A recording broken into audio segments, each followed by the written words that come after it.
Uno, tenemos aquí 2011, después de aquella primera película de la saga de 2009 de Sherlock Holmes, sin apellidos, tenemos esta Sherlock Holmes, A Game of Shadows, Juego de Sombras, en donde, bueno, pues, en principio tenemos esa boda prevista entre un personaje de Jude Law, un personaje de Dr. Watson, y, bueno, pues las circunstancias relativas a Robert Downey Jr., el personaje de Sherlock Holmes. Digamos que, bueno, pues hay esa circunstancia, en ese elemento de carta, de quién tendría que haber hablado a quién, y temas de terrorismo y todas estas cosas. Luego está el ámbito de Mycroft con Stephen Fry, lo cual es curioso porque, bueno, visto en perspectiva, igual había la posibilidad de que participara en otras producciones más, de un personaje de Mycroft, el hermano de Sherlock Holmes, porque digamos que tenemos a Christopher Lee interpretando al personaje de Mycroft en el ámbito de la película de la vida privada de Sherlock Holmes, y la memoria no me falla, y creo que comenté esta película en el canal, como dije en aquella forma de comentario de la película de Guy Ritchie de 2009, el inicio de esta saga. Pero digamos que si algo tiene que decir, además del ámbito de la trama de esta película de 2 horas y 10 minutos, coproducción Reino Unido y Estados Unidos, parece que Australia ha desaparecido de la producción. Esta película de Guy Ritchie con Joel Silver, destacado miembro de las producciones de películas, y que es un majo, un genio, un rey Midas, sin desmerecer a Steven Spielberg. Pues digamos que en esta película pues están elementos también como la música de Hans Zimmer, pero digamos que parecieran todavía más steampunk. Y hay otras películas que ciertamente son más steampunk, como la propia Steam Boy, y otras que son de animación, que hablan de esta posibilidad de una guerra antes de la Primera Guerra Mundial, en un momento en el que, históricamente hablando, yendo a la historia, es decir, a la narración real, tenemos un primer término, no sé, en la década de los años 60 del siglo XIX, tenemos la guerra de secesión de los Estados Unidos, en donde ciertamente se meten elementos como la propia ametralladora, que luego, pues, posteriormente tendrá evolución en el ámbito del lejano oeste. Evidentemente, luego en la década de los 70 tenemos la guerra franco-prusiana. Evidentemente, en la década de los 50, antes de todas estas circunstancias, tenemos la guerra de Crimea, la guerra de la Brigada Ligera, que Lord Tennyson inmortalizó con un poema, y luego fue base para películas, ciertamente. Y bueno, pues en ese momento tenemos también guerras, como la primera chino-japonesa de 1895, por la cual Taiwán acabó en manos japonesas. Taiwán estuvo 50 años, de 1895 a 1945, en manos japonesas. A veces la gente se olvida. Lo mismo que en la batalla de Tsushima en 1905, la derrota definitiva de Rusia en manos de Japón. Ciertamente también está en la guerra hispano-estadounidense en el ámbito de 1898, es decir, hay una serie de batallas antes del inicio de las conflictividades en los Balcanes, las dos guerras balcánicas, por ejemplo la de 1912, estableciendo esa relación más próxima para el asesinato del archiduque Francisco Fernando en julio del año en 1914. Pero ciertamente está la idea de que es posible que alguien con conocimientos, como el profesor Moriarty, estableciendo aquí, digamos, en esta película, pues puede orquestar los guiños, las circunstancias del guión con un elemento, el anarquismo. El anarquismo mató a Cano hasta el Castillo, que fue el padre de la restauración monárquica en España, en 876, la constitución de ese año, estableciendo el ámbito de 1874, el intento de ver la vuelta de la dinastía Borbón con el manifiesto Sandhurst, Reino Unido, la institución, academia militar, donde estudian muchos de los amigos del imperio, ya sean dentro o exteriores. Pero Martínez Campos hizo un pronunciamiento segundo y las cosas no son como uno las desea. Evidentemente, ahí tenemos circunstancias de la propia historia que ameritan, pues evidentemente, circunstancias que Angelillo, la mano ejecutora de Carlos Castillo, un anarquista, y luego, pues evidentemente, hubo anarquistas que atacaron cosas en el ámbito europeo. Ahí tenemos una película con Bob Hawkins, el Reino Unido Britoriano, que es donde pues, hay también relación con el ámbito anarquista y los terrorismos ligados a esta ideología establecida en Londres. También, evidentemente, en el ámbito de los Estados Unidos, el que fue a la guerra, en el ámbito de la guerra hispano-estadounidense, a comienzos del siglo XX, el presidente McKinley murió a manos de un asunto terrorista anarquista. Ahí es donde Teddy Roosevelt adquirió la presidencia porque era el vicepresidente con McKinley.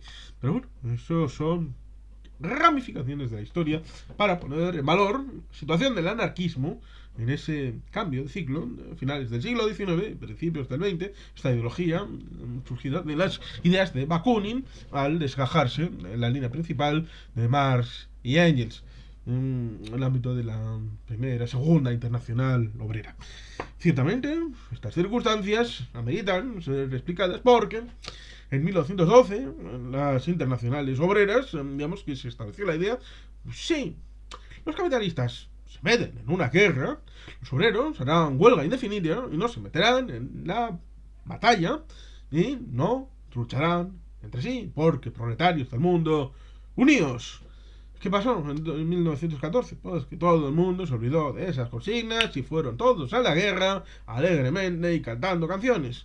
En cada país, las suyas, en sus tonadillas, en sus idiomas. Ciertamente es algo que retroactivamente alimenta productos como este. Está Juego de Sombras, a la hora de establecer esa relación tanto naif, pero sustentada en esa relación geopolítica en donde, pues evidentemente, el juego de los países, por ejemplo, en 1890, cuando es un año antes de la película de 1891, el fresco se establece en ese año, estableciendo en aquella película de Sherlock Holmes, en 2009, en el año 1890 es cuando le dan matarile, políticamente hablando, al ámbito de Bismarck. Porque el nuevo Kaiser dice que él quiere tomar las riendas de las historias. Había un acuerdo entre Alemania con el ámbito de Rusia que no había hacer nada, iba a renovarse el tratado de amistad, pero decidió el nuevo Kaiser no solamente destituir a su primer ministro, el canciller Bismarck, sino romper esa relación que inmediatamente, al estar libres de esa circunstancia, porque en principio el canciller de hierro tenía la idea de acorralar a la nación francesa con un eje de alianzas tejidas en torno, alrededor del cuello del francés, que, bueno, pues sufrió ese elemento de implosión, porque cuando Alemania deja de ser amigui de Rusia, Rusia llega inmediatamente a un acuerdo de amistad con Francia, con lo cual ya tenemos ese elemento desde dos extremos para el ámbito de Alemania. Una Alemania que había incorporado, después de la guerra franco-prusiana, el ámbito de Alsacia-Lorena, que Francia quería recuperar, con lo cual ciertamente empezaba a haber una serie de acumulación de argumentarios que acabarían desembocando en cuando surgiera la chispa. Pudo haber surgido en ese momento en el que surgió, podía haber surgido en Agadir en el 1904, podría haber surgido en 1912, podría haber surgido más tarde, no haber actuado como actuaron las potencias, por lo cual, ciertamente, en cierta medida, como se dice en esta propuesta, pues la explosión de una guerra de todos contra todos, pues era posible. Pero otra cosa es trasladarlo a una película de Sherlock Holmes, que en principio recibe casos un poco más pequeñitos, como hablamos, no hay más que ver, en el ámbito, como citamos en aquella otra revisión de la película original, no hay más que ver las películas de televisión, es decir, las series de David Suchet, respecto a los elementos de Hercule Poirot, el personaje de Agatha Christie, en todas las diferentes aventuras. No todas son de gran abolengo, ir a relaciones internacionales, a pesar de que, como digo, esta es una propuesta que se ve bien, está entretenida, y bueno, pues ciertamente se reconoce, ¿no?, el personaje a un Sherlock Holmes inteligente, que la película anterior habíamos dejado en esa competencia que todo el mundo sabía que acabaría por llegar entre Moriarty, el clásico archienemigo de Sherlock Holmes, en la lucha de intelectos y egos a la hora de establecer esa lucha entre grandes personalidades, una a favor del bien, otra a favor del crimen, como es el personaje de Moriarty, el personaje de Sherlock Holmes. Por lo tanto, ciertamente, en esta pues, se establece esa idea con un trasfondo un tanto de crítica anticapitalista. Y bueno, pues salvando un poco la cara, ¿no?, al anarquismo, los personajes que intervienen aquí. Ahora esto lo hacen, bueno, son malos, pero han sido manipulados por terceros, por el tema de Moriarty, el tema de los estados, en la política así como imperialista. Y siempre va, porque es muy dado, porque siempre en las películas es muy fácil, porque evidentemente no puedes meter un tostón de 500 páginas a través de una película para ocultar los trasfondos ideológicos, personales de las personas que actúan aquí y allí, desde abajo, aunque sería un análisis bastante marxista. Y el marxismo también es aceptado por el anarquismo, a pesar de que evidentemente luego pues, tienen desviaciones de las ramas ideológicas, y esto evidentemente sería largo de explicar, pero es muy fácil asumir por parte de las películas y con el concurso de algunos elementos que tienen unas ideas bastante esquemáticas y básicas de lo que fue realmente la historia, para hacer estos contrafactuales.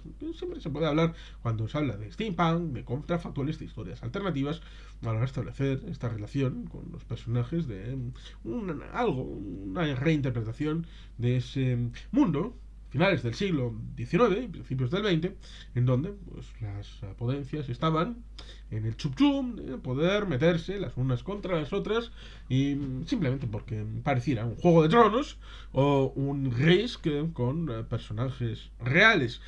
Pero parece eso, parece que, bueno, pues un poco ideológico, a pesar de que, como digo, no está declarado. Parece simplemente una historia que aquí venimos a jiji jaja, pero uno si analiza está mucho más que en la anterior, está mucho más explicitado, unas cosas más políticamente incorrectas, más allá de que en la otra hablaban de sociedades secretas, de lobbies, de ámbitos de control interno del poder, pero en esta pues, se van ya a lo internacional, al control de delegaciones de países, incluso al final vemos una reunión internacional en Suiza, un Davos, un foro de Davos, un Bilderberg.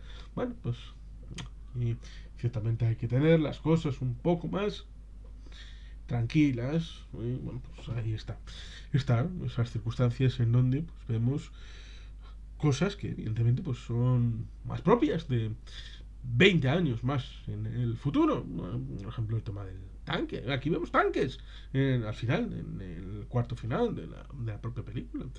Pero bueno, ciertamente hay que asumir el producto tal y como los autores, Guy Ritchie, nos lo presentaron, y por lo tanto, ciertamente es disfrutable. Se pueden ver incluso conjuntamente ese díptico de, bueno, pues, la primera de 2009 y la segunda de 2011. Ya aquí es cuando entra la reflexión final, más allá de la propuesta, con estos personajes, Rachel McAdams, Stephen Fry, Jude Law, Robert Downey Jr., la música de Hans Zimmer, en esta propuesta de Joel Silver y Guy Ritchie. En principio, si uno establece la vinculación con el personaje en 2009-2011, establecería la idea de que, por ejemplo, en 2013 viniera una tercera película, cosa que no pasó. ¿No pasó? ¿Por qué? Pues uno puede especular en el mundo de Iron Man, establecer esa relación con el personaje. Parecía que necesitaba exclusividad. La productora de Kevin Feige y del ratón Mickey, al final es el dueño de todo. En principio, mía no. Pero bueno, ahí se establece esa relación, en donde, bueno, pues tenemos esa circunstancia en la que al final no ha venido una tercera película, pero en principio se estaría trabajando ahora 11 años después de esta película, el 2011, en principio, la idea que tenía Robert Downey Jr. era hacer un Sherlock Holmes verso, un universo de Sherlock Holmes, estableciendo las coordenadas en estas propuestas. Pero como hemos dicho, en esta y en la otra forma de comentario, parecía que quizá la explosión demasiado brillante, una supernova, historias muy alejadas, a pie de calle, Baker Street, respecto al personaje de Sherlock Holmes y del personaje de Watson. Porque, digamos que establecer la vinculación con sociedades secretas y al poder en Westminster respecto al Imperio Británico, un lord, bueno, pues es algo bastante notable dentro de las propuestas que tiene Sherlock Holmes en las novelas de Sir Arthur Conan Doyle. Hablamos de Baskerville y producciones como esa, para establecer ese vínculo. Y por lo tanto, ir un escalón todavía más arriba, a la hora de escalar la propuesta con esta juego de sombras, hablando de las relaciones internacionales, de los imperios, del anarquismo, de las... Bueno, pues parece, no solamente no desescala, establece algo más pedestre, pero más... como por ejemplo lo que propone Lee Wilder en La vida privada de Sherlock Holmes, la película de los años 70, o historias previas, como establece el joven Sherlock Holmes en aquella propuesta de 1987, sino que establece ir hacia arriba, subir la apuesta. ¿Os ha parecido porca mascleta la que habéis escuchado? Os vamos a dar todavía más, vamos a contratar aquí a Media Valencia y va a traer aquí fuegos artificiales para que vuele Titán y todo lo que haga falta. Vamos, aquí Robert Downey Jr. vas a ver aquí volar todo el mundo. Va a ser algo apoteósico. El problema es que ¿cuál es la propuesta que le puedes dar al mundo en esa tercera película? Sherlock Holmes en la luna, volando en el espacio, descubriendo la Atlántida. Estarías metiéndola en el mundo de Nicolas Cage, ¿eh? Que también tiene que hacer la tercera película, La página 47. Pero bueno, eso es otro mundo, ¿no? Es un mundo más de fantasía. En principio, se quiere, en general, dar cierto realismo y verosimilitud a Sherlock Holmes, como por ejemplo intentaron hacer con la proyección en la serie de Benedict Cumberbatch, traerla al presente. Sherlock Holmes creíble, interpretado por este gran actor británico, y que curiosamente se encontró como Doctor Extraño con Iron Man, Robert Downey Jr. en el mundo de Marvel. Pero bueno, ahí está, esas cosas curiosas en donde ambos habían interpretado a un Sherlock Holmes en la pantalla grande, ya sea para televisión o para cine, pero una pantalla importante. Por lo tanto, es un desafío el preguntarse ¿qué tipo de Sherlock Holmes, si se hace, si nos presentan esa tercera parte que nos llega con 11 años de retraso, nos va a presentar después de esa película de 2009-2011? Teniendo en cuenta eso, que dejando de lado que son disfrutables, parecen ser explosiones de mascletadas hipersónicas que ni el mejor de los valencianos hubiera soñado jamás. Por lo tanto, cada cual que las vea, que después sueñen lo que hemos soñado desde que salió en 2011 esta Juego de Sombras. Ciertamente, tal vez Iron Man se metió por medio e imposibilitó el hecho de que saliera esa Sherlock Holmes 3, la secuela de Juego de Sombras. Nunca lo sabremos si no lo confiesan. Pero bueno, parece que quiere retomar el personaje después de que Doctor Dolittle no tuviera mucho éxito esa película, hablando con los animales. Pues parece que quiere volver a esta circunstancia del personaje de Sherlock Holmes.